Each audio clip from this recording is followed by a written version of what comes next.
नमस्कार, आपका स्वागत है और आप देख रहे हैं हॉर्नबिल टीवी भारत और मैं हूं आपके साथ होरिता अंजलिया। आज की खबर, प्रधानमंत्री नरेंद्र मोदी के पहल से वर्ष 2015 में 21 जून को शुरू हुआ योग दिवस आज पूरी दुनिया में अंतर्राष्ट्रीय योग दिवस के रूप में मनाया जा रहा है। योग का महत्व भारतीय प्राचीन ग्रंथों में भी बताया गया है। यही वजह है कि आज शारीरिक रूप से फिट रहने के लिए योग के महत्व को बताया जा रहा है। इसी कड़ी में मुख्यमंत्री योगी आदित्यनाथ ने अपने गृह जनपद गोरखपुर के महंत दिग्विजय स्मृति भवन सभागार में 11वें अंतर्राष्ट्रीय योग दिवस के अवसर पर आयोजित सामूहिक योग अभ्यास कार्यक्रम में योग किया। इससे पहले मुख्यमंत्री योगी आदित्यनाथ ने योगा के महत्व के बारे में बताया और कहा कैसे कोरोना महामारी में के समय योग को अपनाकर लोगों ने अपने जीवन को बचाया। योग के बारे में प्रदेशवासियों को और अधिक जागरूक करने के लिए सीएम योगी ने अपने सहयोगी मंत्रियों और उप मुख्यमंत्रियों का कार्यक्रम भी तय किया और उसी के तहत सभी सामूहिक योग किया। आगे देखिए। साथ साथ चेतना के उच्च आयाम के माध्यम से भारतीय मनीषा ने दुनिया को जिन स्थितियों से अवगत कराने का कार्य किया था, उन स्थितियों, उन चेतना के उच्च आयामों के माध्यम से व्यक्तित्व के विकास के साथ साथ ब्रह्मांड के उन रहस्यों के उद्घाटन करने में जो आज भी विश्व मानवता के लिए दुर्लभ जैसा है, लेकिन भारत के धर्म ग्रंथों में वह सब कुछ पहले से समाहित करके एक विरासत के रूप में हम सबको हमारी ऋषि परंपरा ने उन्हें वेदों के माध्यम से, उपनिषदों के माध्यम से,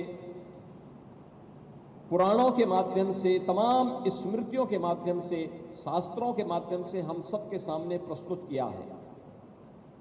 योग की उसी परंपरा को आगे बढ़ाने का आधुनिक युग में श्रेय जाता है देश के यशस्वी प्रधानमंत्री श्री नरेंद्र मोदी जी को।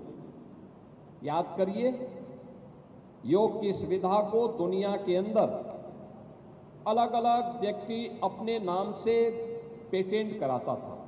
कोई योगासन को पेटेंट कराता था, कोई योग के किसी अन्य कार्यक्रम को पेटेंट करवाने का काम करता था। आज के योग दिवस कार्यक्रम के बाद मुख्यमंत्री डॉक्टर मोहन यादव ने मीडिया से बात की और कहा, आज प्रदेश में 20,000 स्थानों पर योग अभ्यास हुआ। योग अपनाइए, निरोग रहिए। निरोग शरीर के लिए योग अपनाइए। एक पृथ्वी एक स्वास्थ्य का भाव है। योग से शांति, शांति से संतोष, संतोष से अहिंसा आती है और अहिंसा से जीवन आनंदित होता है। दुनिया में उथल पुथल के दौर पर भारतीय संस्कृति अपनाई जाती है। कल गणना के हिसाब से आज का दिन भी महत्वपूर्ण है। जैसे समय आगे बढ़ता जा रहा है, वैसे ही भारत की ज्ञान और प्राचीन से भी दुनिया पर परिचित होती जा रही है। योग के समूचे दुनिया को एकता का संदेश दिया। तो आगे सुनिए।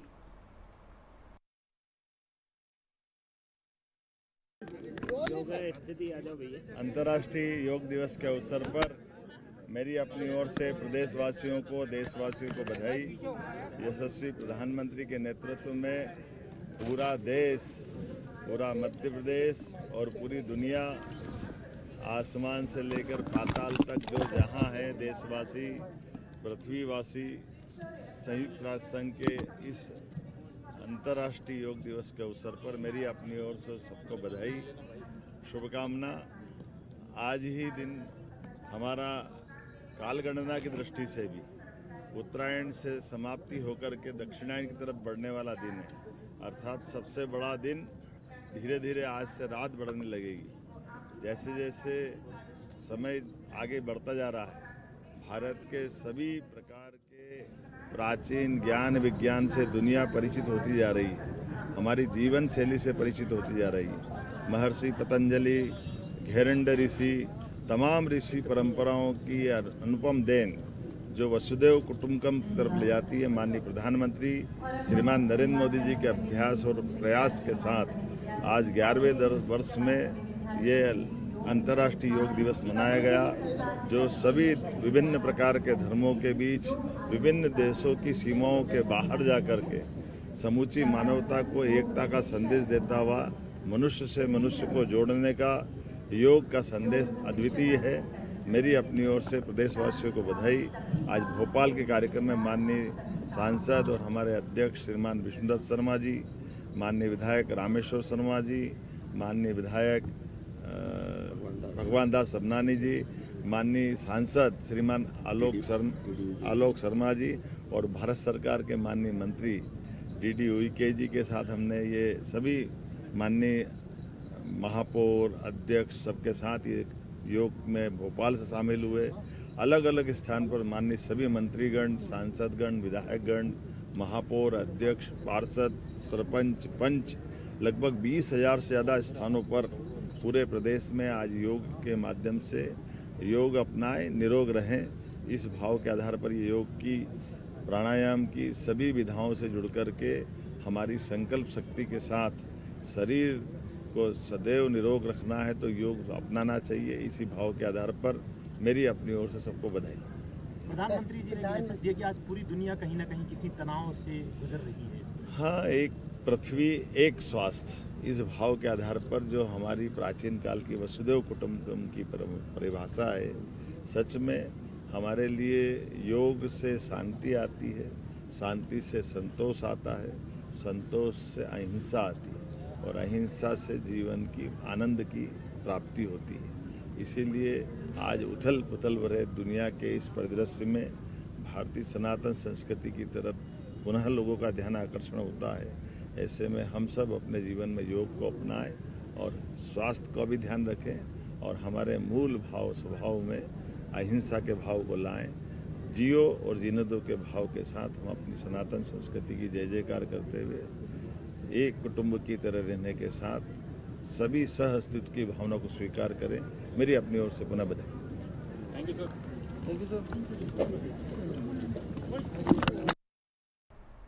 उत्तर प्रदेश के बरेली बमोरा थाना क्षेत्र के कोनी मोड़ के पास की घटना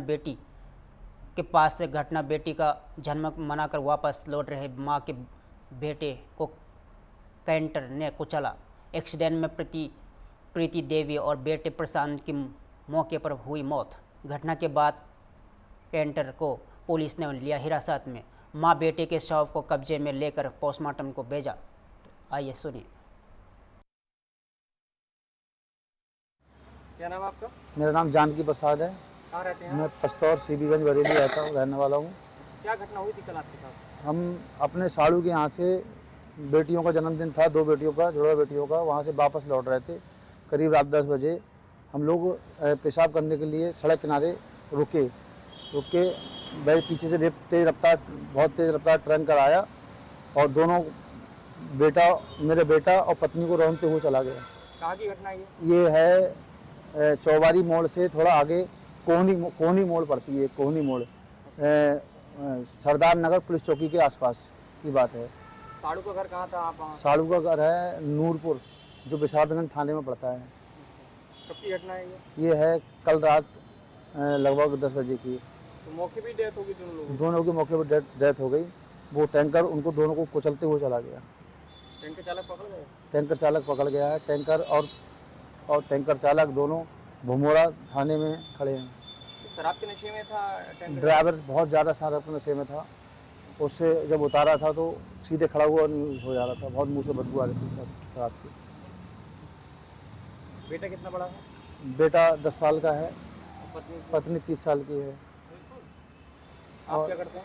मैं मजदूरी का काम करता हूँ और जो ड्राइवर पकड़ा गया है वो करगैना का रहने वाला है। अपना नाम राहुल शर्मा बता रहा है।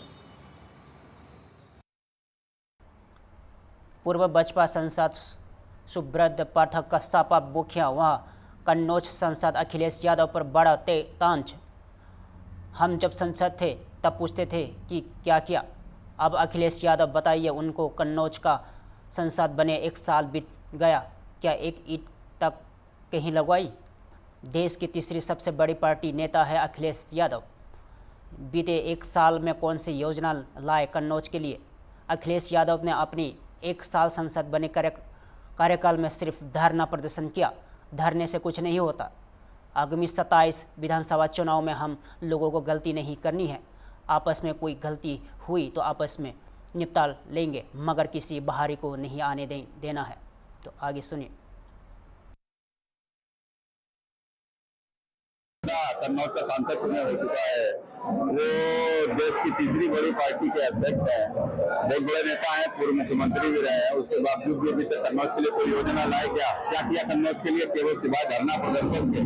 तो धरना प्रदर्शन से तो कुछ होता नहीं है। भारतीय जनता पार्टी की सरकार काम कर रही है, निरंतर व्यवस्थाएं, चाहे आज मेडिकल कॉलेज इनके समय पर केवल रिफर सेंटर हुआ करता था, आज वो मेडिकल कॉलेज में हजारों लाखों लोगों का किस प्रकार से इलाज हो रहा है, सभी पूरा जनपद देख रहा है। तो कुल मिलाकर भारतीय जनता पार्टी ने एक भी आवश्यकता की जो भी चीजें थी या जो भी योजनाएं थी उनको पूरा किया है।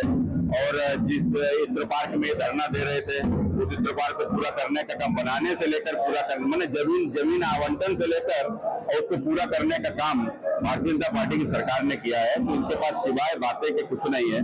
तो धरना देकर लोगों को ध्यान भटकाना चाहते हैं, अपना काम नहीं करना चाहते।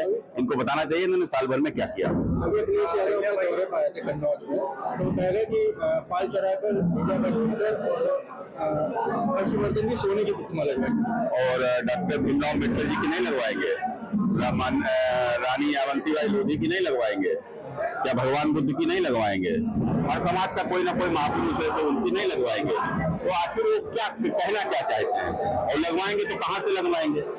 हम देखते हैं कि समाजवादी पार्टी के पास काफी फंड है, उस फंड का प्रयोग कर सकते हैं। तो तत्काल एक छोटी मूर्ति लगवाएं, उसके बाद सरकार तो उनके सपने में ही आएगी।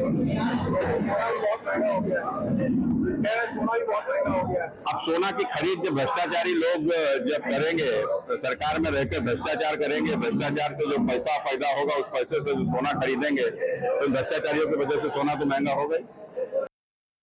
आज 11वें अंतर्राष्ट्रीय योग दिवस के अवसर पर सुल्तानपुर में आयोजित योग कार्यक्रम में शामिल होने पहुंचे उत्तर प्रदेश सरकार के कैबिनेट मंत्री ओम प्रकाश राजभर सभी अधिकारी कर्मचारियों के साथ योग किया। तत्पश्चात योग के फायदे लोगों को गिनवाया। वही मीडिया से बात के दौरान उन्होंने उत्तर प्रदेश के पूर्व मुख्यमंत्री अखिलेश यादव पर तीखा हमला बोला। सपा को शिक्षा और स्वास्थ्य पर जमकर लताड़ लगाते हुए प्रदेश की कानून व्यवस्था की तारीफ भी की। दरअसल आज 11वें अंतर्राष्ट्रीय योग दिवस के अवसर पर सीताकुंड स्थित पर्यावरण पार्क में आयोजित कार्यक्रम में शिरकत किए। वही मीडिया से सवालों पर विपक्षी पार्टियों को लेकर हमलावर होते हुए जवाब दिया। गाजियाबाद में थाने के सामने गोली मारकर युवक की हत्या कर दी गई थी, उस पर उन्होंने कहा कि कानून व्यवस्था सख्त है। इतने बड़े प्रदेश में छोटी पुट घटनाएं होती है। प्रदेश की सरकार जीरो टॉलरेंस नीति पर काम करती है। अपराधी अगर अपराध कर रहा है तो 24 घंटे के अंदर या तो जेल में या एनकाउंटर कर दिया जाता है। वही पूर्व मुख्यमंत्री अखिलेश यादव समाजवादी पार्टी द्वारा ट्विटर पर पोस्ट एक खबर के संदर्भ में बेरोजगारी, रोजगार छीनना, गरीबों के हक मारने के सवाल पर कहे कि 5 साल में वो मुख्यमंत्री थे, शिक्षा के सुधार में उन्होंने क्या किया? उनके समय में 2 काम बड़े तेज से होते थे, दंगे और कर्फ्यू लगता था और अति पिछड़ों का हक मारा जाता था। पिछड़ों को रिजर्वेशन मिला 27%। 1993 में जब ये मुख्यमंत्री थे तब हाईकोर्ट ने 13 सितंबर 2013 को कहा भारत जातियाँ पिछड़ी जातियों में आरक्षण का लाभ ले रही है, इसको बांट करके सबको लाभ दिया जाए। क्या उनको ये समझ आया? रोहिणी आयोग का गठन हुआ, 27% बांट कर देने के लिए कभी उनको जुबान में आता है? सामाजिक न्याय समिति की रिपोर्ट तैयार है, मैंने खुद पिछली सरकार में बनवाई है। कभी उनके दिमाग में ये बात आती है? क्योंकि ये हक लूटने वाले लोग हैं, इसलिए उनको यही समझ में आता है कि लूटा जाता है। आज़ादी के बाद 60 साल कांग्रेस की सरकार, 4 बार सपा की, 4 बार बसपा सरकार, लेकिन पहली बार 51 मुस्लिम बच्चे IAS बने। उनकी भी सरकार थे, बहुत रहनुमा बनते थे, उनको भी वोट देते थे। क्या कभी उन्होंने मुसलमानों के विषय में सोचा? लेकिन ये भारतीय जनता पार्टी NDA की सरकार है। लोग कहते हैं विरोधी है, लेकिन 51 बच्चे IAS पास कर गए। सरकार की मांसा लोगों को बेहतर शिक्षा, स्वास्थ्य देने के लिए काम किया जा रहा है। अगर स्वास्थ्य शिक्षा विभाग में सुधार नहीं है तो कैसे गरीब बच्चे इंजीनियर बन रहे हैं, मास्टर बन रहे हैं, नौकरियां में जा रहे हैं? तो आगे सुनिए। मंत्री जी अखिलेश यादव पूर्व मुख्यमंत्री ने एक्स पे एक ट्वीट किया जापान की एक खबर को लेके कि वहाँ एक ट्रेन है कि स्टेशन पे एक बच्चे को केवल वो लेने जाती है पढ़ाने, और उसके संदर्भ में भाजपा पे जो है जो स्कूल मर्जर किया जा रहा है वो कह रहे हैं कि ये बेरोजगारी पैदा करे, रोजगार विरोधी सरकार है, शिक्षा विरोधी है, तो इस पे क्या कहना चाहिए? अगर समाजवादी पार्टी की बात करें तो दंगा कराने वाली सरकार थी। 800 दंगे हुए थे सपा की गवर्नमेंट में, 1300 जन की हानि हुई थी। पिछड़े जाति को 27% आरक्षण मिला हुआ है और अति पिछड़ों का हक लूटने वाली समाजवादी पार्टी है। नाई गुणपाल प्रजापति बिंद केवट मल्ला राजभर चौहान आरक अर्कबंसी बंजारा बहेलिया कंगार जोल्हा। उत्तर प्रदेश के औरैया जनपद पहुंचे समाजवादी पार्टी के राष्ट्रीय अध्यक्ष अखिलेश यादव के चाचा शिवपाल यादव ने औरैया सदर कोतवाली के निवासी विश्वनाथ सिंह सेंगर की पत्नी की मृत्यु हो जाने पर दुख व्यक्त करने और दुखी परिजनों को तंदास दिया। इस मौके पर शिवपाल यादव ने बीजेपी पर जमकर साधा निशाना। यूपी के औरैया जनपद के सदर औरैया कोतवाली क्षेत्र में निवासी विश्वनाथ सिंह सेंगर की पत्नी की मृत्यु हो जाने पर आज उनके निज निवास पर पहुंचे शिवपाल यादव ने मृतका के फोटो पर पुष्प अर्पित कर श्रद्धांजलि अर्पित की। इस मौके पर शिवपाल यादव ने बीजेपी पर जमकर निशाना साधते हुए कहा कि वर्तमान समय में कानून व्यवस्था पूरी तरह से ध्वस्त है और फर्जी मुकदमों की बार आई है। इसके साथ ही साथ यहाँ भी कहा कि स्वर्गीय अटल बिहारी वाजपेयी के नेतृत्व वाली बीजेपी और नरेंद्र मोदी के नेतृत्व वाली बीजेपी में यह अंतर है कि स्वर्गीय अटल बिहारी वाजपेयी के वक्त में जनता टीवी और रेडियो पर जरूर सुनती थी, लेकिन अब जनता मोदी जी को सुनती ही नहीं है। 2027 में बीजेपी होगी साफ, सपा का लहराएगा परचम। तो आगे सुनिए।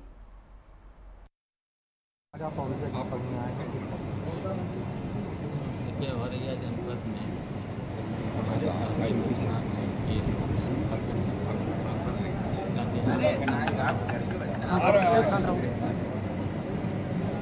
वहीं अगर बातचीत की जाए तो आज कल को लेकर के जो टीका टिप्पणी राजनीतिक पार्टियों द्वारा की जा रही है, कहना चाहिए। देखिए इस समय जो भारतीय जनता पार्टी की सरकार पीछे मोबाइल पीछे करो चल रही है, तो ये सरकार कहीं पर भी काम को नहीं कहा और पीछे कर लिया यार। अपने देश की जनता परेशान है, महंगाई बेरोजगारी भ्रष्टाचार और लंबे लंबे बातें चैनल टीवी पर तो देखने को मिलती हैं, लेकिन ज़मीन पर कुछ नहीं। हम बोलना चाहते हैं और क्या है आस पास के एक कॉमेंट कर। वहीं अगर बात की जाए सपा सुप्रीमो मुलायम सिंह जी अपनी पार्टी के पुराने और जितने भी लोग थे उनको अपना एक साथी मान करके चलते, तो वही जिम्मेदारी अब आप में साथ है, क्या कहना चाहिए? तो देखिए मैंने तो नेताजी के साथ लंबे समय तक करीब 40-45 साल काम किया है, तो और अभी अखिलेश भी उसी तरह से चल रहे हैं। एक अहम सवाल उठता है वहीं उत्तर प्रदेश में तबादलों को लेकर सियासी क्रेज मचा हुआ है, स्वास्थ्य विभाग और शिक्षा विभाग में क्या कहना चाहेंगे? अब हमसे ज़्यादा आप लोगों को पता है, देखिए जिस तरीके से और अब तो भारतीय जनता पार्टी के नेताओं में ही बहस चल रही है, पैसे लेकर के पैसा इकट्ठा करके चल रहा है मामला। हमसे ज़्यादा आप लोगों को मालूम, लेकिन आप लोग बोलते ही नहीं, बोलना चाहिए। एक अहम सवाल ये भी है कि एक भाजपा थी अटल बिहारी वाजपेयी के नेतृत्व में, एक भाजपा है प्रधानमंत्री नरेंद्र मोदी के नेतृत्व में, क्या अंतर है दोनों भाजपा? देखिए अटल बिहारी वाजपेयी को जब टीवी चैनल तो सब लोग सुनते हैं, पहले तो उनको भी सुनते थे, अब तो शायद टेलीविज़न वगैरह सब बंद कर देती है। तब तक दूध का पिटारा खोलेंगे। आज योग दिवस से क्या कहना चाहेंगे आप? देखिए योग तो अच्छी चीज़ है, सबको करना चाहिए, सबको करना चाहिए। उत्तर प्रदेश में ये लोग तो भारतीय जनता पार्टी के लोग तो उसमें भी राजनीति करना चाहते हैं। उत्तर प्रदेश में कानून व्यवस्था को इस समय आप कहाँ देखते हैं?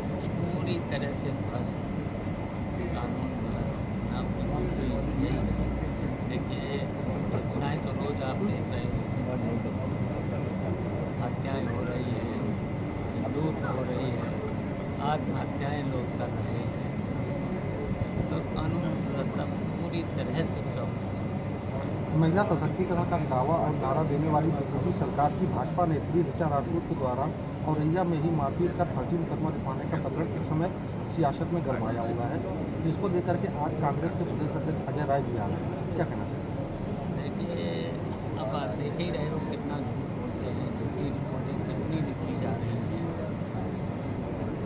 और देखिए, जब ये विपक्ष के साथ अन्याय हो रहा है, तो विपक्ष अगर रिपोर्ट लिखाने जाए तो नहीं, और झूठी रिपोर्ट लगातार लिखी जा रही है। लेकिन केवल अब ये है, देखिए, जनता पूरी परेशान हो रही है भारतीय जनता पार्टी के कुशासन से, पूरी तरह से परेशान।